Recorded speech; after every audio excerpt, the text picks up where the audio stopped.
د غزني مرکز د کلاغچ کلي د شاه ابوالفتح متوسطه ښوونځی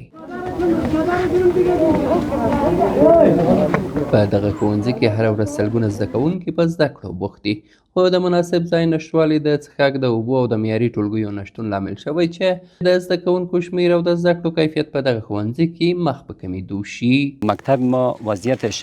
از نگاه تعلیمی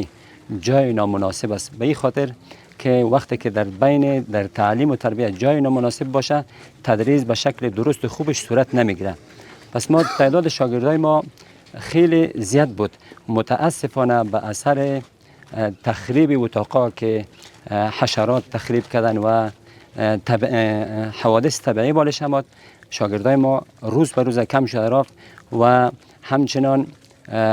یک وضعیت نابهنجار را ما روبرو شدیم که شاگردای ما اکثرا سپارچه میشه. له بلې خوا د سیمې اوسیدونکي د کلاغچ په کلي کې د یوه معیاري ښوونځي د ودانۍ د جوړولو د کار د پیل شاهدان دي.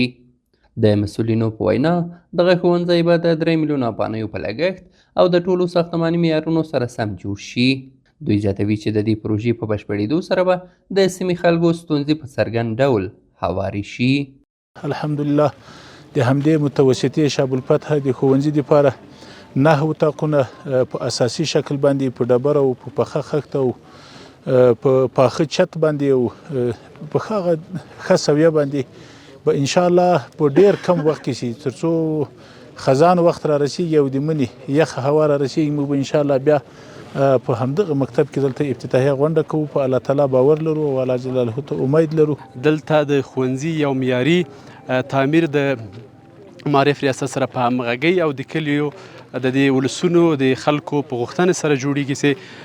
تقریبا تخمیني لګښت به تر 3 میلیونه افغانۍ پورې ورسیږي او د دې مکتب هغه شاګردان چې تعداد تر 300 پورې رسیږي هغه به له یو معیاري او مناسب تدریسي ماحول څخه پکې برخمن کیږي او دوی ته به د زده کړې زمینه برابریږي. او موږ کوښښ دا کوو چې د هوا تر سړه کېدو یا دغه د موسم له بدلون مخکې د دې هغه ټول رغنیز کارونه سرته ورسیږي او له خیره په ډېر کم وخت کې هغه د پرانیستې غونډه ولرو. په همدې حال کې د سیمې اوسیدونکي د دې پروژې د کار له پیل څخه هرکلی کوي او دا د کلاغچ کلي د ښوونیز نظام د پیاوړتیا او خپلو ماشومانو ته د مناسبې زده کړیزې فضا د برابرېدو لپاره مهم بولي.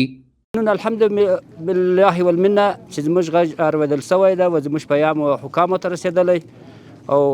د حکامو څخه او مربوطه حکامو څخه زموږ دا غوښتنه ده چې د تعلیم په عرصه کې د ارتقا په باره کې د ټولو مکاتبو په باره کې باید خپل سعی کوشش وکړي. ما خیلی زیاد خوشحال هستم که این مکتب از ویرانه به آبادان تبدیل میشه به خیر. از مسئولین و از کسایی که در این راستا ما را کمک کرده و از تمام مردم دیگه خوشحال هستم از کلگی. د غزني ځایي مسؤلین وایي چې په دغه ولایت کې شاوخوا 650 ښوونځي شتون لري چې له دې ډلې نږدې 350 ښوونځي بیا رغونې ته اړتیا لري. د دوی په وینا د غزني ولایت د اوسیدونکو په همکارۍ د پوهنې ریاست د بودیجې او همدارنګه د خیریه بنسټونو په ونډه اخیستنې سره د دې ولایت د ښوونځیو ستونزو ته په تدریجي ډول رسېدنه کیدای شي.